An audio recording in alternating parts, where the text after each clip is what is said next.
آئے ہائے، ہماری مغفرت کا انتظام پہلے ہی رب نے فرما دیا ہے۔ کاش ہم ماہ رمضان کے قدردار بن جائیں۔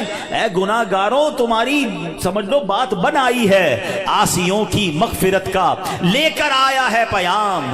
جھوم جاؤ مجرموں، رمضان ماہ غفران ہے۔ بھائیوں بہنوں، کرو سب نیکیوں پر نیکیاں، پڑ گئے دوزخ پہ تالے، قید میں شیطان ہے۔ اللہ اکبر۔ تو اے میرے پیارے اسلامی بھائیوں، یہ اس قدر مبارک مہینہ ہے کہ اللہ کریم اس مہینے میں رحمتوں اور برکتوں کے دروازے کھول دیتا ہے۔ اس مہینے میں مغفرتوں کے انتظام ہو گئے ہیں۔ اللہ کرے کہ ہم ماہ رمضان کی قدر کرنے والے بن جائیں۔ رب عز و جل قرآن مجید میں اس ماہ مبارک کے بارے میں فرماتا ہے۔ ماہ رمضان کی آپ اہمیت کا اندازہ اس بات سے بھی لگائیں کہ پورے قرآن میں صرف ایک ہی مہینے کا ذکر ہے، اور وہ مہینہ کون سا ہے؟ وہ مہینہ ماہ رمضان ہے۔ اللہ قرآن میں فرماتا ہے، بسم اللہ الرحمن الرحیم، شہر رمضان الذی انزل فیہ القرآن ھدی للناس وبینات من الھدی والفرقان فمن شہد منکم الشہر فلیصم۔ ترجمہ کنز العرفان۔ رمضان کا مہینہ ہے جس میں قرآن نازل کیا گیا، جو لوگوں کے لیے ہدایت اور رہنمائی ہے اور فیصلے کی روشن باتوں پر مشتمل ہے۔ تو تم میں جو کوئی یہ مہینہ پائے تو ضرور اس کے روزے رکھے۔ سبحان اللہ۔ اے میرے پیارے اسلامی بھائیوں، رمضان کا مہینہ کیا خوبصورت فرمایا کہ جو اس مہینے کو پائے وہ روزے رکھے۔ پیارے اسلامی بھائیوں، رمضان المبارک کی شان کیسی ہے؟ جس کو بھی رمضان ملتا ہے نا، اس کو گویا لاٹری لگتی ہے۔ میں آپ کو واقعہ سناتا ہوں، بہت امیزنگ واقعہ ہے۔ پیارے آقا علیہ السلام کی بارگاہ میں بڑے صحابی ہیں، بلند مرتبہ صحابی ہیں، حضرت طلحہ بن عبید اللہ رضی اللہ تعالیٰ فرماتے ہیں کہ ایک مرتبہ دو شخص نبی پاک کی بارگاہ میں ایک ساتھ آئے، دونوں نے کلمہ پڑھا، صحابی ہونے کا درجہ حاصل کر لیا، بڑے نیک اور پرہیزگار تھے، اور ان میں سے ایک عبادت اور ریاضت میں بہت زیادہ محنت کرتے تھے۔ جو زیادہ عبادت گزار تھے، یہ ایک مرتبہ ایک غزوے میں شریک ہوئے اور شہید ہو گئے، جہاد میں گئے اور شہید ہو گئے، اور ایک سال بعد دوسرے جو صحابی تھے ان کا بھی انتقال ہو گیا۔ ٹھیک ہے، حضرت طلحہ فرماتے ہیں ان دونوں کے دنیا سے جانے کے بعد ایک رات میں نے خواب میں دیکھتا ہوں کہ میں جنت کے دروازے پر کھڑا ہوں، یہ دونوں صحابی رسول وہاں موجود ہیں۔ اتنے میں جنت کے اندر سے کوئی باہر آیا، وہ صحابی جن کا انتقال ایک سال بعد ہوا تھا انہیں لے کر جنت میں چلا گیا۔ تھوڑی دیر کے بعد دوبارہ وہ فرشتہ آیا اور جو صحابی ایک سال پہلے شہید ہوئے تھے ان کو بعد میں جنت میں لے کر گیا۔ اب بات سمجھ آ رہی ہے؟ جو شہید ہوئے، زیادہ عبادت کرتے تھے، وہ بعد میں جنت میں گئے، اور جو ایک سال بعد جن کا انتقال ہوا، جو اتنی عبادت نہیں کرتے تھے مگر وہ جنت میں پہلے چلے گئے۔ اچھا کمال دیکھو صحابہ کرام علیہ رضوان کا، کہ جو بھی خواب دیکھتے تھے، جو بھی ذہنوں میں سوال ہوتا تھا، ڈائریکٹلی نبی پاک علیہ السلام کی بارگاہ میں آ جاتے۔ ان کے پاس کیسی نعمت موجود تھی کہ اس کا مسئلے کا حل تو نبی پاک نے کرنا ہے۔ کہا حضور یہ کیا ماجرا ہے؟ شہید وہ ہوئے، عبادت بھی زیادہ کرتے تھے، جنت میں وہ بعد میں جا رہے ہیں، جن کا انتقال بعد میں ہوا حضور وہ پہلے جا رہے ہیں جنت میں۔ اللہ اکبر۔ تو نبی پاک علیہ السلام نے کیا خوبصورت جواب دیا، فرمایا یہ دوسرے صحابی ایک سال زیادہ زندہ نہیں رہے؟ کہا جی حضور یہ تو ایک سال زیادہ زندہ رہے۔ تو فرمایا کیا ایک سال زیادہ زندہ رہنے والے نے ایک سال پہلے شہید ہونے والے سے زیادہ روزے نہیں رکھے ایک سال؟ فرمایا ہاں روزے تو رکھے۔ تو نبی پاک نے پوچھا کیا اس ایک سال بعد والے نے سجدے زیادہ نہیں کیے؟ عرض کیا جی حضور سجدے بھی زیادہ کیے۔ تو نبی پاک نے فرمایا بس اسی وجہ سے ان دونوں کے درمیان زمین و آسمان کا فرق ہے۔ بات سمجھ آ رہی ہے؟ مومن اور نیک آدمی کی لمبی عمر یہ اس کے لیے بہت بڑی سمجھ لو فائدہ ہے کہ وہ جتنا جیتا ہے اتنے سجدے زیادہ کرتا ہے، اتنے رمضان اسے ملتے ہیں۔ یاد رکھیے گا، بندہ نیک ہو اور عمر طویل ہو تو اس کے وارے نہیں آ رہے ہیں، لیکن اگر بندہ گناہ گار ہے، اس کی عمر بڑی ہو جائے تو وہ تو مارا گیا نا، اس کی تو روز نماز قضا ہو رہی ہے، اس کے رمضان کے روزے بھی قضا ہو رہے ہیں، وہ روز جھوٹ بول رہا ہے، وہ روز حرام کما رہا ہے، تو اس کا تو گناہوں کا میٹر جاری ہے نا۔ یہ لوگ بڑی عمر کی جو دعا کرتے ہیں نا، بڑی اچھی نعمت ہے یہ، لیکن اللہ سے ہمیشہ یہ دعا کریں کہ مولا نیکیوں والی طویل عمر عطا فرما، عافیت والی طویل عمر عطا فرما۔ تو پتہ چلا کہ پھر رمضان آ رہا ہے میری بخشش کروانے، پھر رمضان آ رہا ہے میرے نامہ اعمال میں۔ تو پتہ چلا کہ ماہ رمضان یہ ہمارے لیے بہت بڑا احسان ہے۔ اللہ خیر سے رمضان عطا کر دے، اس کو ضائع نہ ہونے دینا، اس کو خوب نیکیوں میں گزارنا۔ پچھلے گناہوں کی معافی کا ایک اور چانس دیا جا رہا ہے، مغفرت کا گویا ایک اور موقع آنے والا ہے. اللہ کرے کہ ہم اس کی قدر کرنے میں کامیاب ہو جائیں. یا خدا ہم عاصیوں پر یہ بڑا احسان ہے، یا خدا ہم عاصیوں پر یہ بڑا احسان ہے، زندگی میں پھر عطا ہم کو کیا رمضان ہے. یا الہی تو مدینے میں کبھی رمضان دکھا، یا الہی تو مدینے میں کبھی رمضان دکھا، مدتوں سے دل میں یہ عطار کے ارمان ہے.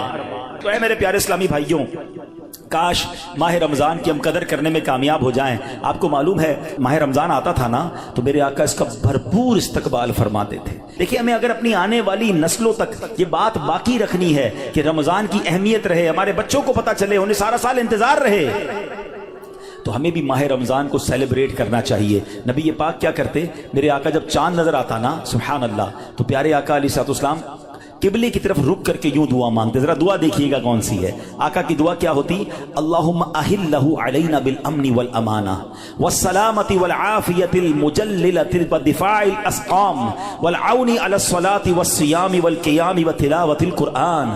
اللہم سلمنا لرمضان وسلمہ منا حتی ینقضی وقد غفرت لنا ورحمتنا وعفوت عنا.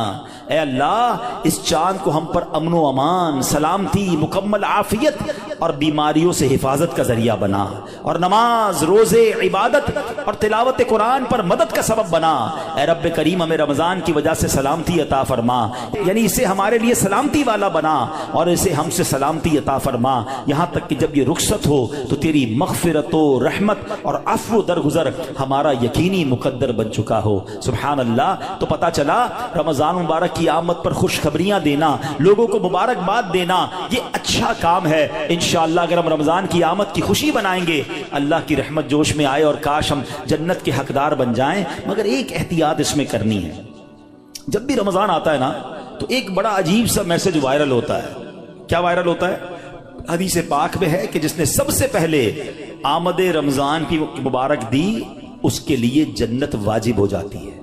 ایسی کوئی حدیث ہمارے آقا مکی مدنی مصطفیٰ صلی اللہ تعالی علیہ وسلم سے ثابت نہیں ہے، نہ ہی رمضان کے بارے میں نہ ہی کسی مبارک مہینے کے بارے میں. ایسے جھوٹے میسیجز کو آگے بڑھانا نہیں چاہیے. جو بھی آپ کو میسج بھیجے اس کو محبت کے ساتھ سمجھائیں کہ ایسی کوئی حدیث نہیں ہے. حدیث پاک ذرا غور سے سن لیں. جو ہر میسج آگے فارورڈ کر دیتے ہیں نا، پہلے چیک تو کریں یہ حدیث ہے بھی کہ نہیں. ہم کہیں جھوٹی حدیث یا جھوٹی بات پھیلانے کا سبب تو نہیں بن رہے. حدیث پاک سنیے گا، من کذب علی متعمدا فلیتبوأ مقعدہ من النار. آقا فرماتے جس نے مجھ پر جان بوجھ کر جھوٹ باندھا، مثلا نبی پاک علیہ الصلوۃ والسلام نے کوئی بات فرمائی نہیں تھی اور یہ کہہ دیا کہ پیارے آقا علیہ الصلوۃ والسلام کی حدیث ہے، تو ایسا بندہ اپنا ٹھکانہ جہنم میں بنا لے. تو بالکل بھی اور لوگ اچھا یہ تو عجیب ہے نا، کہیں بیٹھے اللہ قرآن میں یہ فرماتا ہے بھائی قرآن میں آیا ہے، کدھر آیا ہے بھائی یہ اس کو بھی نہیں پتا ہے. حدیث میں یہ بات آئی ہے، بھائی کون سی حدیث کس کتاب ہے پتا کچھ نہیں ہے، اپنی طرف سے بولی جا رہے ہیں. بھائی کس نے کہا ہے آپ کو؟ قرآن میں آیا ہے، حدیث میں آیا ہے. آپ کو جب پتا نہیں ہے، آپ کو یاد نہیں، اتنا سخت معاملہ ہے نبی پاک کی طرف جھوٹ باندھنا ہے. اور آقا نے کیا فرمایا؟ اپنا ٹھکانہ جہنم بنائے. تو آپ کہہ دیں میں نے کہیں پڑھا ہے، ہو سکتا ہے میں نے کہیں سنا ہے. قرآن اور حدیث کی بات کرتے تو لرزہ آ جانا چاہیے. ایک زبر زیر پیش کا ہم فرق نہیں کر سکتے قرآن میں. جناب اللہ نے قرآن میں یہ فرمایا، تم کو نہیں پتا قرآن میں یہ ہے، بحث کریں گے اور قرآن کو بیچ میں لے آئیں گے. یہ ہماری خواتین بھی بہت کرتی ہیں.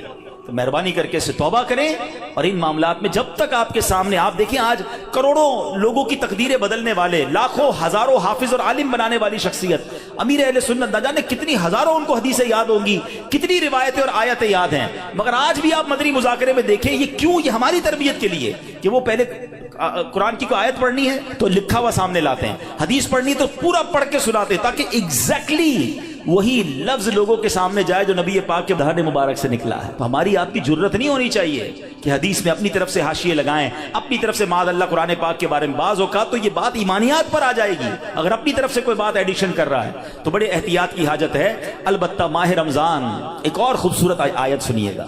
اس میں قرآن پاک نے جو ہم پر رمضان کے روزے فرض کیے گئے نا اس کا ریزن بیان کیا. یعنی ہماری شریعت ہم سے چاہتی کیا ہے؟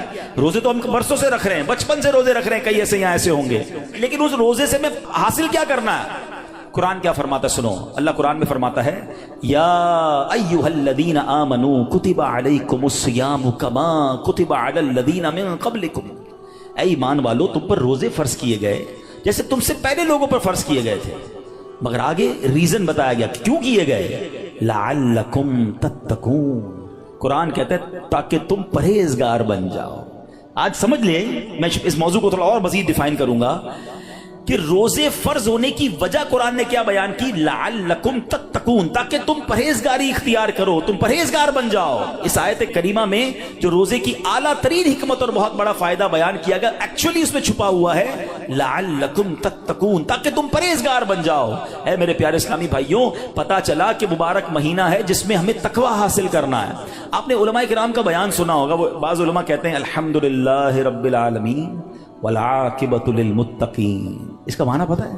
ہائے ہائے، یقین کریں کبھی کبھی خطبہ ہی ہلا دیتا ہے یہ جملہ اگر سمجھ آ جائے نا کہ تمام تعریفیں اس رب کے لیے ہیں جو عالمین کا رب ہے، والعاقبۃ للمتقین، جو آخرت ہے نا، جو بعد والی زندگی ہے وہ ہے ہی متقین کے لیے، تو ہم کدھر جائیں گے اگر ہم متقیوں میں نہیں ہیں؟ تو پھر ہمارا کیا بنے گا؟ اب ذرا غور کیجئے، تقوی یہ بڑی کمال کی نعمت ہے، آسان نہیں ہے، مگر سبحان اللہ رمضان کا روزہ جو ہے وہ ہمیں متقی بنانے آیا ہے۔ قرآن کہتا بھی یہی ہے لعلکم تتقون، تاکہ تم پرہیزگار بن جاؤ، متقی بن جاؤ۔ سبحان اللہ، تقوی کتنی بڑی دولت ہے۔ حضرت ابو سعید خدری رضی اللہ تعالیٰ عنہ سے روایت ہے، رسول اکرم نور مجسم شفیع معظم صلی اللہ علیہ وسلم نے ایک صحابی کو نصیحت کرتے ہوئے فرمایا علیک بتقوی اللہ فإنہ جماع کل خیر، تم پر تقوی لازم ہے کہ بے شک تقوی تمام بھلائیوں کا مجموعہ ہے، تمام بھلائیوں کا کمبینیشن کیا ہے؟ وہ تقوی ہے۔ حجت الاسلام امام محمد غزالی فرماتے ہیں اے عزیز تجھے جاننا چاہیے کہ تقوی ایک نایاب خزانہ ہے، اگر تم اس خزانے کو حاصل کرنے میں کامیاب ہو گئے تو تم بہت بڑی کامیابی حاصل کر لو گے۔ یوں سمجھو کہ دنیا اور آخرت کی تمام بھلائیاں تقوی میں جمع کر دی گئی ہیں، اور وہ تقوی کیسے ملے گا؟ وہ روزے سے ملتا ہے۔ اگر بندہ صحیح معنوں میں روزہ رکھ لے تو انشاءاللہ وہ تقوی اختیار کر لے گا۔ تو اے میرے پیارے اسلامی بھائیوں، اب ذرا غور کیجئے، ایکچولی رمضان کو نئی زندگی پانے کا مہینہ قرار دیا گیا۔ یہ بڑی کمال کی بات سنیے گا، شاید آپ کو حیرانی ہوگی کہ صوفیہ کرام کے مطابق انسان 2 مرتبہ پیدا ہوتا ہے۔ ہر انسان، صوفیہ کرام کہتے ہیں 2 مرتبہ پیدا ہوتا ہے۔ پہلی ولادت تو وہ مشہور ہے جب ہم دنیا میں آئے، کوئی 30 سال پہلے آیا، کوئی 40 سال، ڈیٹ آف برتھ ڈے بناتے نا، وہ تو پہلی ولادت ہے۔ فرمایا دوسری ولادت وہ ہوتی ہے کہ جب بندہ دل کی پاکیزگی حاصل کر لیتا ہے، جب بندہ باطنی بیماریوں سے، حرص، لالچ، ہوس، دنیا کی محبت، تکبر، خود پسندی سے اپنے آپ کو پاک کر لیتا ہے، یہ اس کی دوسری ولادت ہوتی ہے۔ یعنی زندگی میں ایک موقع ملتا ہے بدلنے کا، ٹرن اراؤنڈ ہونے کا، اپنے آپ کو سدھارنے کا، سچی توبہ کرنے کا۔ ایک بار پھر رمضان آ رہا ہے، آؤ دوبارہ جی لیتے ہیں، آؤ دوبارہ بدل جاتے ہیں، آؤ اپنے رب سے دوستی کر لیتے ہیں۔ جو زندگی گزری ہمیں سب کو معلوم ہے کیسی گزری، کیوں نہ یہ رمضان اپنے آپ کو بدلنے کا مہینہ بنا دیں۔ اللہ نے پھر موقع دے دیا ہے۔ اے میرے پیارے اسلامی بھائیو، اس بات کو اس طرح سمجھیے، ایک بزرگ بڑی عمر کے تھے، ان کی عمر 60 یا 70 سال تھی، بال بھی سفید تھے۔ کسی نے کہا حضور آپ کی عمر کتنی ہے؟ کہتے 4 سال۔ کہا حضور کیوں مذاق کر رہے ہیں، اتنی بڑی عمر ہے، آپ کے تو اپنے پوتے پوتیاں ہوں گی، آپ کہہ رہے ہیں 4 سال عمر ہے۔ کہتے ہیں بات یہ ہے کہ عمر تو بہت زیادہ ہے، بس توبہ کیے ہوئے 4 سال ہی ہوئے ہیں، اللہ سے دوستی کیے ہوئے 4 ہی سال ہوئے ہیں، باقی زندگی تو کھیلوں میں، گناہوں